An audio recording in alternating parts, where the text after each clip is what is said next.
మన ప్రధాని శ్రీ నరేంద్ర మోదీ గారు మహిళలను ఉద్దేశించి ఈ నారీ శక్తి వందన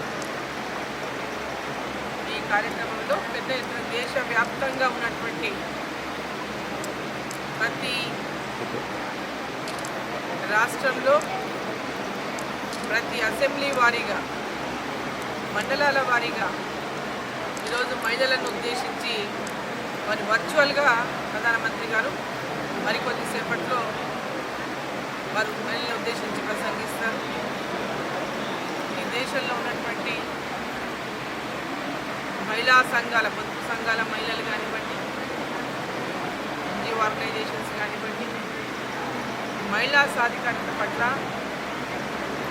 నరేంద్ర మోదీ గారి ప్రభుత్వం చేసిన కార్యక్రమాలు మరి ఏ విధంగా మహిళలకు కేంద్ర ప్రభుత్వం పెద్ద ఎత్తున సహకరిస్తున్నటువంటి విషయంలో వర్చువల్గా వారి ఇక్కడి నుంచి వారి లైవ్లో అందరితో కూడా మాట్లాడతారు. వాళ్ళు అక్కడి నుంచి ప్రసంగిస్తారు.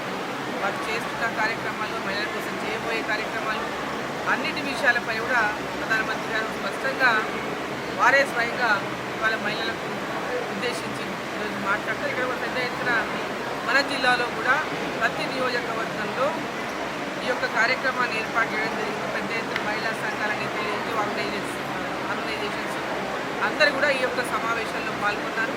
మరి ప్రధానమంత్రి గారి యొక్క ఈ వర్చువల్ మీటింగ్లో వీళ్ళందరూ పాల్గొని ప్రధానమంత్రి గారి యొక్క సందేశం కోసం మరి వెయిట్ చేస్తూ ఉన్నారు.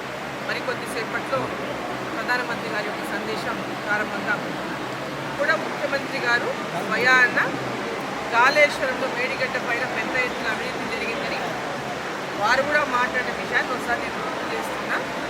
వారు అధికారంలో రాకముందు పిసిసి అధ్యక్షుడిగా ఉన్నప్పుడు కేంద్ర ప్రభుత్వం సిబిఐ ఎంక్వైరీ చేయాలి, నేను మొత్తం ఆధారాలు ఇస్తానని ఆ రోజు రేవంత్ రెడ్డి గారు మాట్లాడిండ్రు. ఇప్పుడు అధికారంలోకి వచ్చి ముఖ్యమంత్రిగా ఉన్నారు.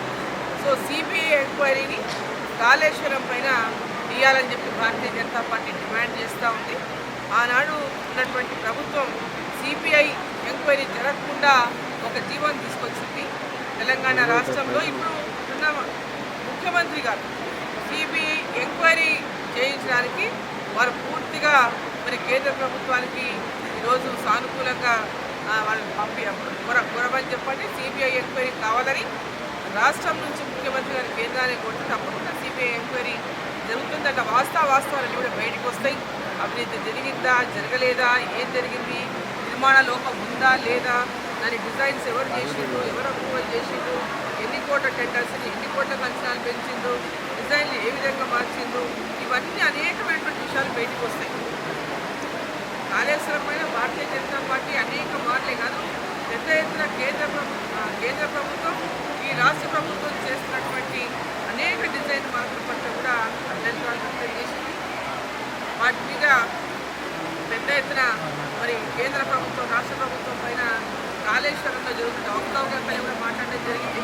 ఇప్పుడు అధికారంలోకి వచ్చింది ఇక్కడ కాంగ్రెస్ పార్టీ కాబట్టి మరి జ్యుడిషియల్ ఎంక్వైరీ అని చెప్పి కాలయాపనతో దాన్ని సాగదీయకుండా చిత్తశుద్ధి ఉంటే వెంబడే సిబిఐ ఎంక్వైరీ వేయాలని చెప్పి